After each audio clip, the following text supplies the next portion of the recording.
और बात करते हैं राहुल शर्मा से। और राहुल जी, गुड मॉर्निंग। और गुड मॉर्निंग। सबसे पहले राहुल जी ने कहा था कि इस मार्केट में कॉशियस हो जाइए और 1000 पॉइंट तक की निफ्टी की करेक्शन की शुरुआत हो सकती है।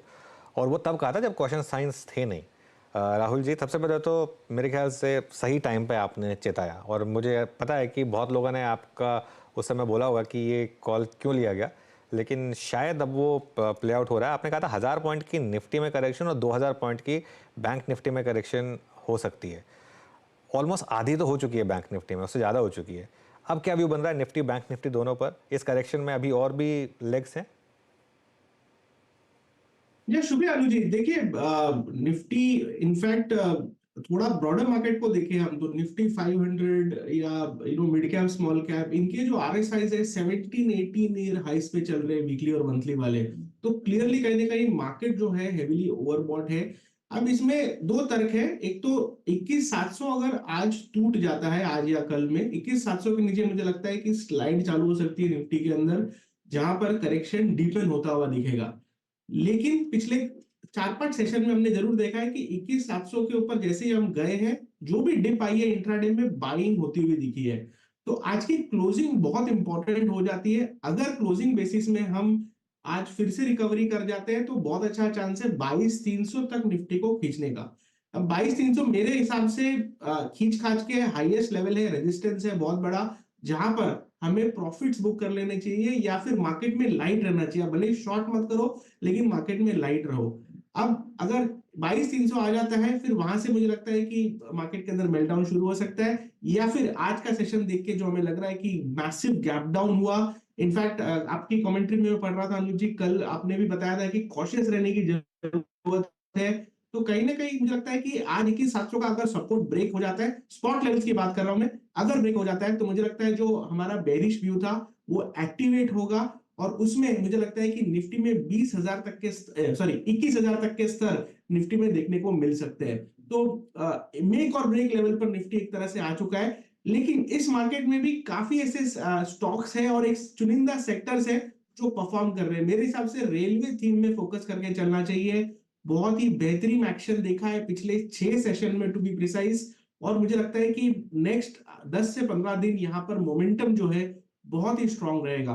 तो रेलवे थीम पे हमारा फोकस है और ओवरऑल निफ्टी पे 21,700 पर नजर है।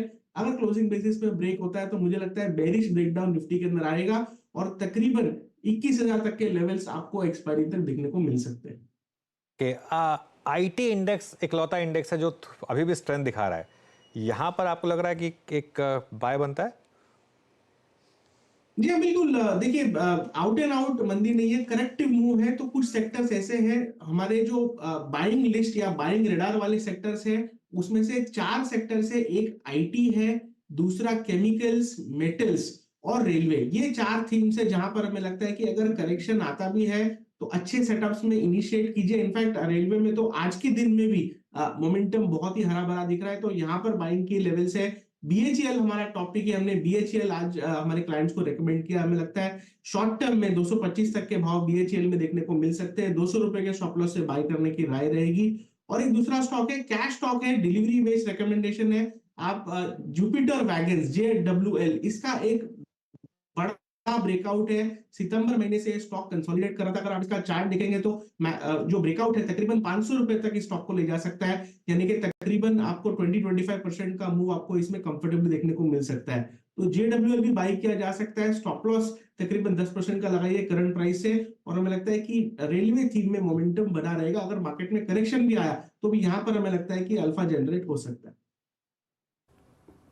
राहुल जी, जो मैं दो प्रश्न केंद्रित करके बैठा था उस पर से आईटी एनालिस्ट पूछ ही चुके हैं और आपने रेलवे लपेट ही लिया। एक स्पेस और, इनफैक्ट मैं ये प्रश्न इस तरीके से रखना चाहूँगा कि हर एक मुश्किल दौर में या फिर डाउन ट्रेंड में एक ना एक सेक्टर डोमिनेट करता है, मतलब कोई भी सर्कमस्टेंसेस हो। अभी तक चार्टिकली क्या OMCs, oil and gas space में, एनर्जी स्पेस में ओएमसीज आपको वो स्पेस लग रहा है जिस प्रकार का कॉन्फिडेंस एचपीसीएल, आईओसी, बीपीसीएल के चार्ट्स में है उसको देखने के बाद? जी हाँ, बिल्कुल। बहुत स्ट्रॉन्ग सेटअप्स है आईओसी और एचपीसीएल में। और जहां तक मुझे लगता है कि अभी तक कोई भी ऐसा टेक्निकल इंडिकेटर नहीं आया है कि ओवरबॉट हो गया या फिर कोई तरह से करेक्शन का मूड है। आई थिंक यहाँ पर सिंपल आपको स्टॉप लॉसेस ट्रेल करके लॉन्ग में बने रहना चाहिए। अगर मैं आईओसी की बात करूं तो मुझे लगता है 150 से 155 तक के लेवल्स आईओसी में देखने को मिल सकते हैं। बीपीसीएल में रिलेटिवली ज्यादा बेहतर सेटअप है क्योंकि ये स्टॉक रिलेटिवली कम चला है बाकी दो काउंटर से, और मुझे लगता है बीपीसीएल में तकरीबन आपको 500 रुपए तक का टारगेट देखने को मिल सकता है। एक बहुत ही strong bullish pole and flag pattern का ब्रेकआउट है और मुझे लगता है कि 465 के स्टॉप लॉस से यहाँ पर भी लॉन्ग पोजीशन बन सकती है। तो ओएमसीज में ध्यान पॉजिटिव है। आई थिंक मोमेंटम जो है बहुत ही स्ट्रॉन्ग है यहाँ पर। बीपीसीएल, आईओसी और इनफैक्ट तीनों के काउंटर्स अच्छे लग रहे हैं, लेकिन रिस्क रिवॉर्ड के हिसाब से बीपीसीएल हमारी टॉप पिक रहेगी। ओके अच्छा, एक सिंगल स्टॉक जो कि इटसेल्फ एक सेक्टर है राहुल जी, और मेरे ख्याल से प्रीवियस 21,600 से लेकर 2,200 की ट्रैजेक्टरी में हमें बाहर दोबारा ले जाने में रिलायंस का बहुत बड़ा योगदान था। मतलब उसका जो सफ़र रहा करीब करीब 2,550 से लेकर 2,800 तक का, वो उसमें काफ़ी महत्वपूर्ण था। रिलायंस पे आपका व्यू क्या बन रहा है? जी, रिलायंस में थोड़ा मुझे लगता है कि पुल बैक यहाँ पर देखने को मिल सकता है। बहुत ही वर्टिकल मूव हमें देखने को मिला था। तो कहीं ना कहीं निफ्टी 21,700 और रिलायंस के अंदर 2700 का सपोर्ट, ये दो की लेवल्स है जो हमें ध्यान रख के चलना चाहिए। अगर 2700 का लेवल रिलायंस के अंदर टूटता है तो मेरे हिसाब से यहाँ पर सेलिंग एग्रीवेट होगी। लेकिन थोड़ा सा अगर मैं मैक्रो पिक्चर देखूं, यानी कि इसका अगर मैं मंथली चार्ट देखूं, तो एक बड़ा ब्रेकआउट तकरीबन 2650 पे देखने को मिला है। और 2650 का जो प्रीवियस टॉप था ये तकरीबन जुलाई 2023 के आसपास बना था।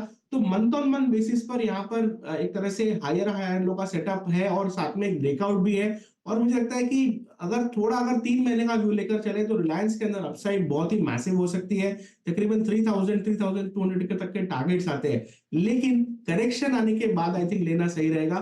तो हमारी रणनीति सिंपल है, रिलायंस में अगर आपको पोजिशनल या डिलीवरी बेस्ड काम करना है तो डिप पे बाय कीजिए। एक करेक्शन आ जाता है तो ओवरऑल मार्केट का स्ट्रक्चर भी स्ट्रांग होगा और साथ में नए मौके बनेंगे स्टॉक्स के अंदर एंट्री करने के लिए बेहतर प्राइसेस पे। तो रिलायंस में बाय ऑन डिप की रणनीति है। अगर 2600 के आसपास आ जाता है तो यहाँ पर lock stock and balance delivery buy करके चल सकते हैं। स्टॉप लॉस रहेगा 2500 का और 3 महीने का मुझे लगता है कि टारगेट 3000 तक का देखने को मिल सकता है। ओके राहुल जी, बहुत बहुत शुक्रिया आप इस कार्यक्रम में शामिल हुए। इंडस्ट्रीज पे, सेक्टर्स पे, स्टॉक्स पे अपनी राय रखी, आपने बहुत बहुत शुक्रिया। स्टैंडर्ड डिस्क्लेमर आपकी स्क्रीन पे।